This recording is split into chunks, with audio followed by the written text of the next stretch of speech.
सरकारी द्वारम सल्लल्लाहु अलैहि वसल्लम का इरशादी गरामी है, अत्तुहूरु शत्रुल ईमान, पाकी निस्फ ईमान है।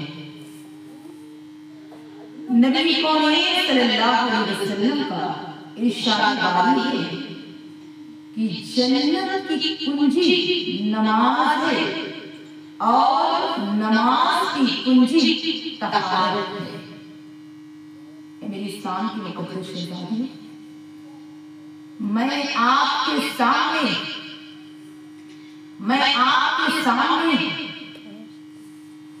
वज़ू तरीका बताने के लिए हाजिर हुई हूँ कि आप किस तरह वज़ू करेंगे और इंशाअल्लाह आज के बाद आप बिल्कुल मुकम्मल तरीके से सही तरीके से वज़ू करना सीख जाएंगे।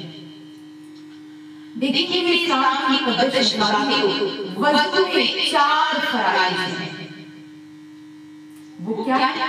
पहला, चेहरा धुलना, बाल की जगह से ठुड्डी के नीचे तक, और एक कान के लव से दूसरे कान के लव तक, और दूसरा सर का मसा करना फर्ज है। तीसरा फर्ज, दोनों हाथों को कहियों समेत धुलना फर्ज है। चौथा, दोनों पैरों को टुकड़ों समेत धुलना फर्ज है। मेरे सामने मुकद्दस शहजादी, ये वज़ू की फराइज़ हैं। और वज़ू की सुन्नतें क्या है?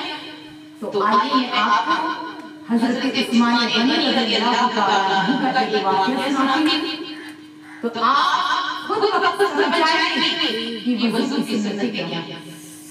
हज़रत उस्मान गनी रज़ियल्लाहु तआला अन्हु ने अपने रुफ़क़ा में से एक शख्स को बुलाया और कहा कि पानी का बर्तन है, आपने जब पानी का बर्तन लाया तो आपने वज़ू सबसे पहले उस्मान गनी रज़ियल्लाहु तआला अन्हु ने मेरे सामने मुकद्दस शहजादी 3 मरतबा दोनों हाथों को गट्टों तक, फिर इसके बाद आपने 3 मरतबा कुल्ली किया, फिर इसके बाद आपने 3 मरतबा नाक में पानी डाला, उसके बाद आपने 3 मरतबा अपने चेहरे को अच्छी तरीके से धोया, उसके बाद आपने दोनों हाथों को कहियों समेत 3 मरतबा धोया, उसके बाद आपने सर का मसा किया, उसके बाद आपने पैर को 3 मरतबा धोया। मेरे इस्लाम की मुकद्दस शहजादी, आप वज़ू के फराइज़ सुन लीजिए और वज़ू की सुन्नत को भी मुलाहिज़ा फरमा लीजिए। मेरे आका करीम सल्लल्लाहु अलैहि वसल्लम ने इरशाद फरमाते हैं, जिसने अच्छी तरीके से वज़ू किया उसके जिस्म के सारे गुनाह निकल जाते हैं, यहाँ तक कि उसके नाखून के नीचे के गुनाह भी निकल जाते हैं। मेरी प्यारी मौत, जो वज़ू से हमें फायदा मिलता है, क़यामत के दिन वज़ू की बरकतें हासिल होंगी। हदीस के मुताबिक तमाम उम्मतों में से सिर्फ हुजूर की उम्मतियों की पेशानी और उनके कद वज़ू की बारिश की वजह से चलते। तो मेरी प्यारी मौत, वज़ू की फराइज़ को भी मुलाहिज़ा फरमाइए, वज़ू की सुन्नतों को भी सुनिए। अब मैं चाहती हूँ कि वज़ू का तरीका आप देखिए, वज़ू किस तरह किया जाता है, वज़ू का तरीका क्या है। अगर वज़ू सही तरीके से नहीं किया जाएगा तो आपकी नमाज दुरुस्त नहीं होगी। इसलिए नमाज को दुरुस्त करने के लिए वज़ू कैसे किया जाएगा, वज़ू का तरीका क्या है, आपको मुकम्मल जानना जरूरी है। देखिए, वज़ू करने के लिए पहली बात ये है कि आपके दिल में नियत का होना काफी। वज़ू से पहले आप बिस्मिल्लाह करें। बेहतर ये है कि आप बिस्मिल्लाह वल्हम्दुलिल्लाह करें। हदीस शरीफ में आया है कि जिसने वज़ू से पहले बिस्मिल्लाह का अल्हम्दुलिल्लाह और वजू के दरमियान, यानी जब तक वजू बाकी रहेगा तो फरिश्ते उसके हक में नेकियां करेंगे।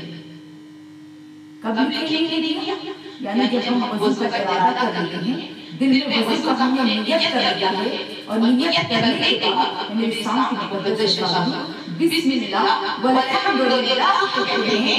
अब जब तक हमारा वजू बाकी है, वजू करते रहे फरिश्ते हमारे हक में नेकियां करेंगे। ये हदीस है। अब वजू करने का मुकम्मल वजू करने का क्या, हमने दिल में नियत किया वजू और बिस्मिल्लाह अल्हम्दुलिल्लाह, अपने दोनों हाथों को गट्टों समेत 3 बार धुलना है। 3 मरतबा जब हम अपने हाथों को जब गट्टों समेत धुलेंगे तो फिर एक हाथ को दूसरे हाथ में की उंगलियों में डालकर आपस में खिलाल करेंगे। मेरी प्यारी अज़ीज़ा, हाथ को 3 मरतबा धुलने के बाद आप कुल्ली करेंगे। आप अपने हाथ में, दाएं हाथ में पानी लेंगे और पानी लेने के बाद आप कुल्ली करेंगे। जब कुल्ली करेंगे तो मेरी सामने मुकद्दस शहजादी गरगरा करेंगी तो अंदर तक जो पानी जाएगा तो जितनी चीजें चिपकी हुई हैं, लगी हुई हैं, सारी चीजें बाहर आ जाएंगी गरगरा। मेरी प्यारी अज़ीज़ा, वज़ू करे तो 3 मरतबा कुल्ली करे और गरगरा के साथ कुल्ली करे ताकि चिपकी हुई सटी हुई चीज बाहर आ जाए। और आपको 3 मरतबा नाक में पानी डालना है, दाएं हाथ से अपने नाक में पानी डालना है और बाएं हाथ की छोटी उंगली से नाक को साफ करना है। फिर इसके बाद छोटी उंगली को धोना है और ऐसी शांति मुकद्दस शहजादी उसके बाद अपने चेहरे को धोना, चेहरे पे पानी नहीं डालना, चेहरे को धोना है।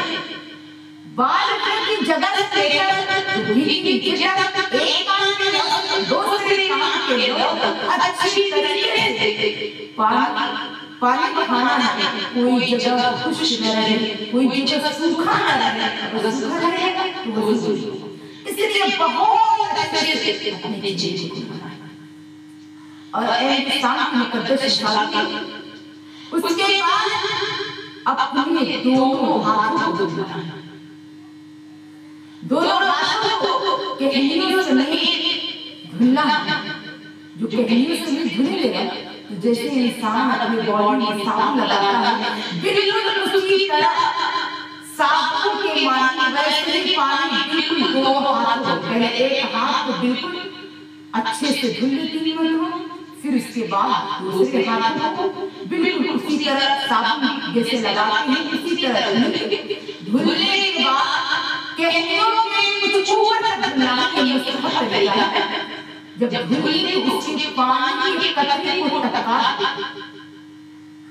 जब पानी की कतरे को टपका देते, अब जब कतरा टपका देते तो शायद हो सकता है कि हाथ सूखा पड़े। अगर इसमें तरी न रहे तो फिर पानी लेंगे और दोनों अपने हाथों को पानी से तर किया जाएगा, तर करके और सर का मसा करेंगे। जो सर का मसा किया जाएगा तो मेरी प्यारी अज़ीज़ा, शहादत की उंगली और अंगूठा उस तरह से नहीं लगा, बल्कि 3 उंगलियां, छोटी उंगली के बाद जितनी उंगलियां हैं वो तीनों उंगलियां लगी रहेंगी और तीनों उंगलियां बाल उंगली की जगह से नीचे तक जाएंगी और फिर वापस आएंगी तो ये हथेली लग जाएगा वापस आने में। मेरी साथ मुकद्दस शहजादी, अब ये उंगली बची और ये अंगूठा बचा तो शहादत की उंगली से कान के अंदर का मसा किया जाएगा और अंगूठे से कान के पीछे का मसा किया जाएगा और जो हाथ की जो पीठ है इस पीठ से गर्दन का मसा किया जाएगा। उसके बाद पैर को धुले। दाएं पैर को जिस तरह साबुन लगाकर धुला जाता है, जैसे मैंने हाथ का तरीका बताया है कि यूं धुले, वैसे ही पैर को भी वैसे ही 3 मरतबा धुलना। फिर दाएं पैर की छोटी उंगली की तरफ से बाएं हाथ की छोटी उंगली को दाएं पैर की छोटी उंगली की तरफ से मसा करते करते अंगूठे के पास। फिर इसके बाद बाएं पैर को 3 मरतबा धुलेंगे। अब जब बाएं पैर को वैसे ही साबुन के माने रगड़ जब उसको धुल लिया जाएगा, तो मेरी स्थान की मुकद्दस शहजादी, फिर बाएं हाथ की छोटी उंगली से अब मेरी प्यारी से अंगूठे की तरफ से मसा किया जाएगा। दाएं पैर की छोटी उंगली की तरफ से मसा किया गया है ना। अब बाएं पैर के अंगूठे की तरफ बाएं हाथ की छोटी उंगली को दे, बाएं पैर को जो धुलेंगे तो बाएं हाथ की छोटी उंगली से बाएं पैर के अंगूठे की तरफ से मसा किया जाएगा। ये हो गया मसा का पूरा मुकम्मल तरीका। और मेरी प्यारी अज़ीज़ा, मुझे उम्मीद है कि आपको मेरा वज़ू का तरीका पसंद आया होगा। इसलिए मैं चाहती हूँ मेरी प्यारी माँ और बहनों, आप लोग मैंने जो वज़ू का तरीका बताया है इसे आप सीखें, सुने, समझे। अगर आपको समझ में नहीं आया तो फिर मैं एक नए वीडियो के साथ आपके सामने हाजिर होंगी। और मैं चाहती हूँ मेरी प्यारी माँ और बहनों, जिस तरह आप दूसरे चैनल को लाइक सब्सक्राइब करते हैं, इसी तरह आप मेरे चैनल को लाइक और सब्सक्राइब कीजिएगा। और इंशाअल्लाह तबारक व तआला मैं हर दिन एक नए वीडियो के साथ आप सबके दरमियान हाजिर